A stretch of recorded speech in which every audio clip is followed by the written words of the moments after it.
Ngalolo suku uJesu waphuma endlini, wahlala phansi ngasolwandle. Kwabuthana kuye amaxuku amakhulu, waze wangena emkolweni, wahlala phansi. Labantu bonke bema okhunjini. Wakhuluma labo izinto ezinengi ngemifanekiso wathi, "Khangelani, kwaphuma umhlanyeli ukuhlanyela. Kwathi ekuhlanyeleni kwakhe, enye inhlanyelo yawela endleleni. Kwafika inyoni, zayidobha zayiqeda. Enye inhlanyelo yawela edwaleni, lapho kungelamhlabathi omnengi khona. Yamila masinyane, ngoba kungelamhlabathi omnengi. Kwathi ekuphumeni kwelanga, yahanguka, yabuna ngoba yayingelampande. Enye inhlanyelo yawela emeveni, ameva akhula, ayiminyanisa. Enye inhlanyelo yawela emhlabathini omuhle, yathela izithelo, enye 100, enye 60, enye 30. Olezindlebe akezwe." Kwasekufika abafundi, bathi kuye, "Ukhulumelani kibo ngemifanekiso?" Wabaphendula wathi, "Lina linikiwe ukwazi imfihlakalo yombuso wezulu, kodwa bona kabakunikwanga. Ngoba lowo olakho uzakunikwa, kwande, kodwa lowo ongelakho uzakwamuka lalokho alakho. Ngakho ngikhuluma kibo ngemifanekiso, ngoba loba bebona kababonisisi, loba besizwa kabezwisisi, kabaqedisisi." Kugcwaliseka kubo ukwazisa kuka-Isaya kokuthi, "Ukuzwa lizakuzwa, kodwa kalikuqedisisa. Ukubona lizakubona, kodwa kalikubonisisa. Ngoba inhliziyo yalesi sizwe seyaba lukhuni, lendlebe zabo zizwa kalukhuni, lamehlo abo bawacimezile. Funa babone ngamehlo abo, bezwe ngendlebe zabo, baqedisise ngenhliziyo zabo, baphenduke, ngibasilise. Kodwa abusisiwe amehlo enu ngoba ayabona, lendlebe zenu ngoba ziyezwa. Ngiqinisile ngithi kini, banengi abaprofethi labalungileyo ababethanda ukubona elikubonayo, kodwa kabakubonanga, lokuzwa elikuzwayo, kabakuzwanga. Ngakho-ke zwanini lina umfanekiso womhlanyeli. Kuthi umuntu esizwa ilizwi lombuso engaliqedisisi, kuze uSathane ahluthune okuhlanyelwe enhliziyweni yakhe. Yilo ohlanyelwe endleleni. Ohlanyelwe edwaleni nguye olizwayo ilizwi, alamukele masinyane ngokuthokoza, kodwa kalampande phakathi kwakhe. Ngakho uhlala isikhatshana, kuthi sekuvela inkathazo ingabe ukuzingelwa ngenxa yelizwi, akhubeke masinyane. Ohlanyelwe emeveni nguye olizwayo ilizwi, kodwa ukuphisekela komhlaba lokukhohlisa kwenotho kuyaminyanisa ilizwi, lingatheli isithelo. Ohlanyelwe emhlabathini omuhle nguye olizwayo ilizwi, aliqedisise, athele izithelo impela. Omunye aveze 100, omunye 60, lomunye 30. Wabeka phambi kwabo omunye umfanekiso esithi, "Umbuso wezulu ufaniswa lomuntu owahlanyela inhlanyelo enhle ensimini yakhe. Kodwa kwathi abantu besalele, kwafika isitha sakhe, sahlanyela umfaba phakathi kwamabele, sahamba. Kwathi kuba likhule ikhaba, lithele isithelo, umfaba lawo wabonakala njalo.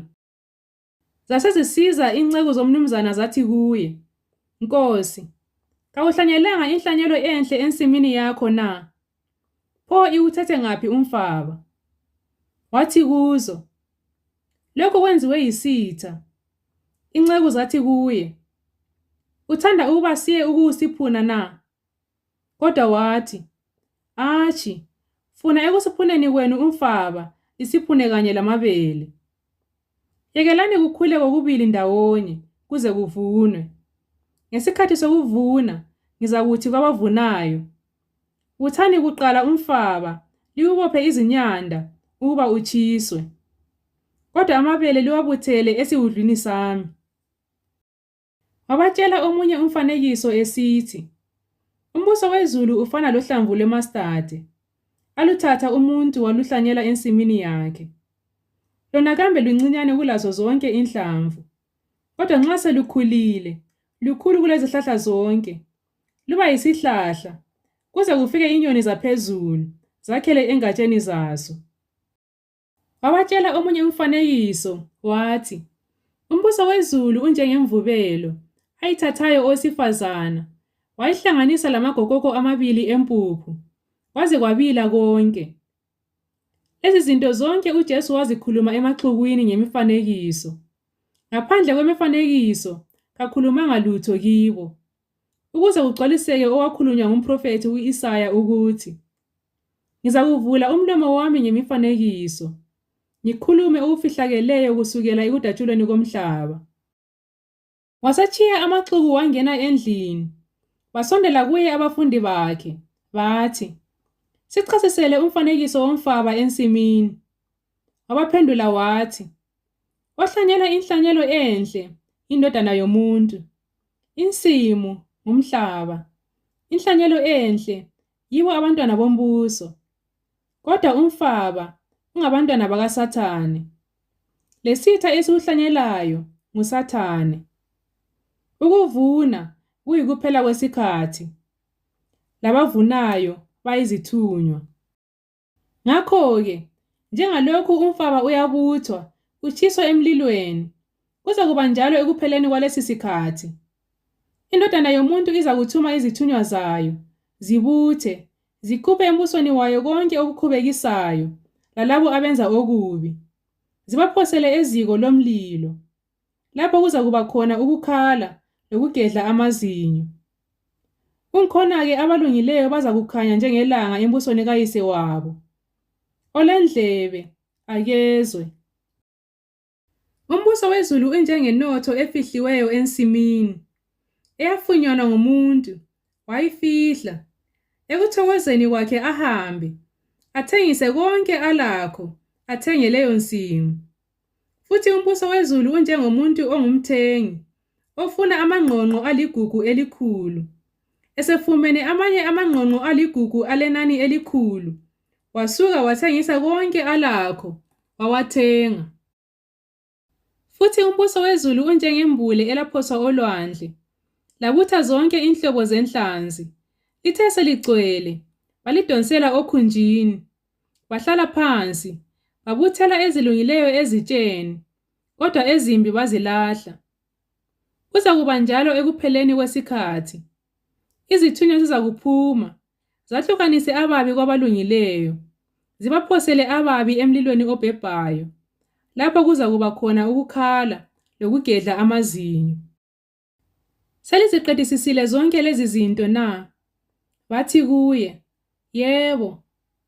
Wathi kubo, ngakho-ke, ilowo lalowo mpali ofundiselwe umbuso wezulu, unjengomuntu ongumnumzana okhupha enothweni yakhe okutsha lokudala. Kwathi uJesu eseqedile limifanekiso, wasuka lapho, wafika emzini wakibo, wabafundisa esinagogeni labo, baze bamangala, bathi, lo ukuthatha ngaphi lokhu kuhlakanipha lalimisebenzi yamandla na? Lo kasiyo indodana yombazi na? Unina kathiwa nguMariya yini? Labafowabo kayisibo oJakhobe, loJosefa, loSimoni, loJudasi na? Lodadewabo kabakho lapha bonke kithi na? Pho lo uzithatha ngaphi zonke lezi zinto na? Bakhubeka ngaye. UJesu wasesithi kubo, umphrofethi kasweli ukudunyiswa ngaphandle kwaselizweni lakibo lasendlini yakwabo. Kenzanga lapho imisebenzi eminengi yamandla, ngenxa yokungakholwa kwabo.